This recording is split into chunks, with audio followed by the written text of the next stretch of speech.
Salut à toi. Alors dans le cycle précédent, on a étudié toutes les stratégies de survie en lien avec la blessure de rejet. On a également parlé du profil d'attachement qui est lui aussi en lien avec cette blessure.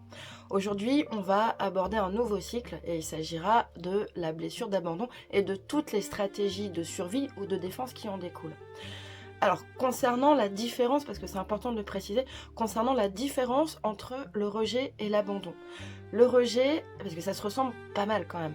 Le rejet, c'est quand finalement l'information qui est retenue, la croyance limitante qui s'inscrit derrière cette blessure, ça va être je ne suis pas assez, je ne mérite pas, je ne suis pas digne d'être aimé. Alors que la blessure d'abandon, finalement, c'est même si effectivement ça pourrait se ressembler, la blessure d'abandon, ça va plutôt être sur le lien. Ça va être, eh bien, je ne suis pas sûre que l'autre reste pour moi, hein. Je ne suis pas sûre que le lien soit fiable. Peut-être qu'il peut disparaître. Et du coup, c'est pas du tout le même message implicite. Alors, ce qui est intéressant dans ce qu'on va explorer, c'est que finalement, si ces deux blessures se rejoignent et se ressemblent, elles peuvent également générer le même genre de stratégie. Alors, il va y avoir des différences évidemment. Ce qui va nous intéresser, c'est d'aller regarder à la loupe finalement quelle blessure nous porte, d'aller regarder la racine, ce que moi j'appelle le code source, pour essayer de comprendre et de défaire ces schémas. Et ce qui est important de comprendre, c'est qu'effectivement, comme c'est pas la même racine, eh bien ça va pas être les mêmes angoisses non plus. Voilà, et ça, on va le voir, on va le développer un petit peu plus loin. Ce qui est important de noter également, c'est qu'on n'est pas porteur que d'une seule blessure, hein. En général, on va en avoir plusieurs et elles vont pas toutes s'activer aux mêmes endroits.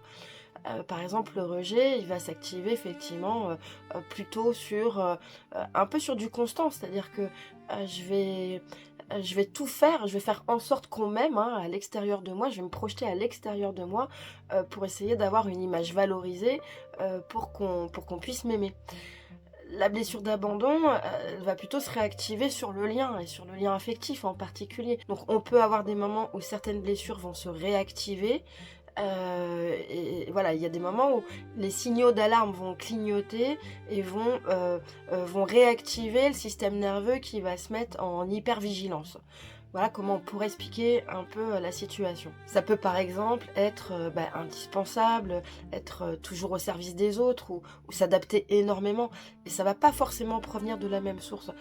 Par exemple, ça peut être simplement par peur d'être rejeté ou ça peut être par peur d'être abandonné et ça va pas être la même racine. Alors pour revenir à la blessure d'abandon, qu'est-ce qui se passe vraiment avec la blessure d'abandon? Alors c'est pas seulement une histoire psychologique ou une histoire émotionnelle. En fait, c'est quand l'individu, enfin l'enfant quand il était petit, a appris que le lien n'était pas fiable. Et cette blessure, elle va se construire quand le premier lien a été généralement plutôt incertain, imprévisible, instable, émotionnellement absent. Enfin, voilà un peu le contexte du départ de la blessure d'abandon. C'est pas forcément parce qu'un des parents est parti en claquant la porte. Alors ça peut être ça, effectivement, mais ça peut être aussi parce que il y a eu de la progression, que ça s'est construit sur du long terme. C'est quand l'enfant vraiment s'est rendu compte qu'il pouvait pas compter sur l'autre, hein, que finalement il pouvait surtout compter sur lui-même. Hein, ça peut être des parents lunatiques qui changent, qui font du froid chaud tout le temps. Ah, la source, elle peut être toxique aussi, hein. Ça peut être quand il y a eu un parent type pervers narcissique ou narcissique simplement ou manipulateur. Enfin, on n'est pas forcément dans la perversion narcissique, mais il y a d'autres profils toxiques.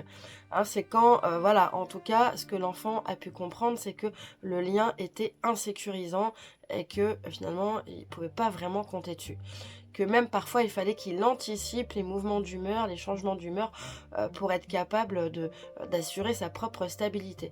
Donc finalement, c'est quand le lien au départ a été fortement dysfonctionnel. Finalement, elle va s'activer quand la situation actuelle va ressembler à une situation qui est déjà vécue, à une situation d'incertitude, d'imprévisibilité ou d'insécurité. Hein, ça va rallumer le système nerveux. Et ça va partir d'un silence, d'une distance. Ça peut partir aussi d'un changement d'attitude ou simplement d'une indisponibilité. Quand l'autre te dit ah ben non, je pourrais pas te voir ce jour-là. Ouh là là, vite, peut-être que le lien n'est pas fiable. Et donc ça va réactiver le système nerveux. Il va se remettre en marche en mode plus plus plus. Et à ce moment-là, la réaction intérieure va devenir beaucoup plus intense que la situation réelle. Hein, c'est comme si voilà, il y avait une braise à l'extérieur ou une simple allumette et qu'à l'intérieur, c'est la fournaise, c'est le volcan qui explose. C'est pas parce que la personne est trop sensible, c'est simplement parce que la mise en danger vient de se réveiller. Hein. Quelque part, c'est le phénomène connu qui vient se réveiller. Alors ce qu'il faut comprendre, c'est que certaines personnes vivent la relation comme un espace de partage, mais qu'il y en a d'autres qui la vivent comme un espace de survie. Et quand la blessure d'abandon est activée, eh ben, le lien devient vital. C'est-à-dire qu'on ne vit plus que pour ça et on ne voit plus que par ça. Hein, c'est-à-dire que là, le système autonome, il a démissionné à cet endroit-là. Et c'est là que le cerveau va développer des stratégies.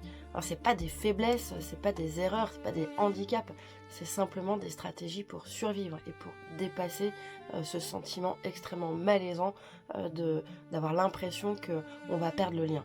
Alors tu l'auras compris, bien sûr, la blessure d'abandon, eh ben, elle va forcément influencer le profil d'attachement, hein, puisque c'est surtout à cet endroit-là qu'elle va se manifester. C'est au niveau du lien, et du lien affectif en particulier. Alors, ça peut être aux amis également, mais enfin, c'est plus précisément en lien avec l'affect, le sentiment amoureux.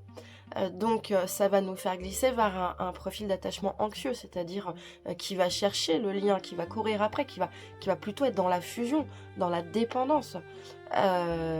Et ça, bah, effectivement, ça va souvent aller de pair avec un profil d'attachement évitant.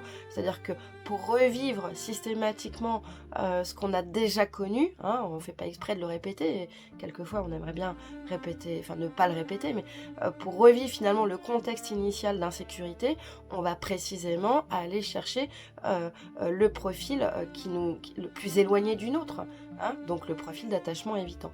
Ça va faire le combo parfait pour revivre systématiquement le premier instant d'insécurité dans le lien affectif. Et ça, on le développera un peu plus tard quand on évoquera le profil d'attachement anxieux, parce que c'est important de comprendre que le lien est là justement pour faire évoluer et faire progresser et sortir de la dépendance affective.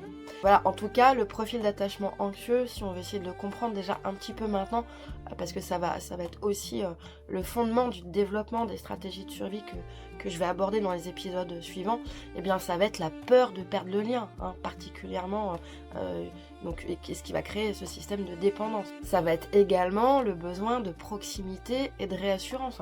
Souvent la personne avec sa blessure d'abandon dans la relation amoureuse va tout le temps demander à l'autre s'il est aimé, s'il est protégé, si l'autre va s'en aller. Voilà, il va y avoir tout le temps ce besoin de réassurance. Il va y avoir également une sensibilité accrue aux signes de distance. C'est-à-dire que, voilà, comme je disais tout à l'heure, le moindre petit silence, le moindre petit signal va réactiver cette situation de détresse. Puis ça va également générer de l'inquiétude quand le lien n'est pas clair ou quand il est de moins en moins clair. Enfin, s'il y a du flou ou du chaud-froid, on va dire que là, la blessure d'abandon, elle va clignoter en permanence. Alors c'est important de comprendre que ce profil d'attachement, il n'est pas figé. Hein. Comme je le disais tout à l'heure, il y a toujours un combo parfait pour nous aider à en sortir. Hein, c'est souvent quand on va aller se confronter à la souffrance qu'on va, et puis pas qu'une fois, hein, souvent ça peut être des schémas qui reviennent comme ça pendant toute une vie, des relations récurrentes toxiques, enfin qu'on va qualifier de toxiques en tout cas parce qu'elles sont souffrantes, qui vont permettre de défiger cette situation. Voilà, avec un peu de chance, effectivement, en regardant votre schéma, en comprenant de quoi il parle, vous allez réussir à en sortir et à glisser finalement vers un profil d'attachement de plus en plus sécure. Hein, c'est quand même l'objectif. Alors dans ce nouveau cycle, on va étudier différentes stratégies qui sont celles qui se mettent en place quand il y a la peur de perdre le lien. Et on va les distinguer en plusieurs familles distinctes. La première, ça va être le besoin de fusion et la dépendance affective. Ce sera notre prochain épisode. On va également étudier l'hyperadaptation ou le besoin de devenir indispensable. Hein, ça, c'est aussi une des stratégies pour éviter de perdre le lien. Mais aussi le contrôle ou l'hypervigilance relationnelle. Hein, voilà, troisième stratégie. Et dans un autre registre, l'évitement de l'attachement. Hein, là, on est encore sur une autre catégorie. Et enfin, l'auto-abandon. Voilà les 5 stratégies de survie qui découlent directement de la blessure d'abandon. Alors l'objectif de ce nouveau cycle, c'est pas de te coller des étiquettes. Enfin, c'est pas d'en coller à qui que ce soit d'ailleurs. C'est simplement de comprendre ce qui se passe. C'est de voir comment ton système nerveux il s'est organisé pour survivre. Comprendre pourquoi certaines relations vont créer de la réaction très forte. Parce que sortir de la blessure d'abandon, ça ne veut pas dire quitter le lien, ça ne veut pas dire se priver des liens, ça veut dire au contraire réussir à remettre de la sécurité avec soi-même pour pouvoir s'épanouir dans le lien. Hein, on est vraiment sur on n'est pas sur de la perte, on n'est pas sur je claque la porte et j'arrête tout ça, je préfère rester tout seul. C'est pas ça l'idée. Hein. L'idée c'est de réussir à réhabiliter le lien, mais un lien où l'on est en sécurité avec soi-même. D'une certaine façon, c'est redevenir son propre pilier affectif pour ne plus souffrir d'un système de dépendance à l'autre. Alors dans le prochain épisode, on va étudier la stratégie en lien avec la fusion et la dépendance affective. Hein, en général, c'est la plus évidente, c'est celle qui va se voir un peu comme le nez au milieu de la figure. Hein, si tu te sens pris, toi, dans cette situation de dépendance affective, c'est que tu es en train de surfer sur une blessure d'abandon. Alors l'idée c'est effectivement pas de se juger, c'est de se regarder avec bienveillance et d'essayer de comprendre la logique de cette stratégie qui te pourrit la vie, il faut bien le dire, hein, qui te rend parfois cramponné à l'autre et finalement qui t'empêche de te sentir à l'aise dans tes baskets. Enfin voilà, donc c'est ça l'idée, on va essayer de démonter tous ces schémas pour réussir à en sortir et pour récupérer sa pleine souveraineté. Donc bienvenue dans ce nouveau cycle. Et je te dis à très vite pour le prochain épisode.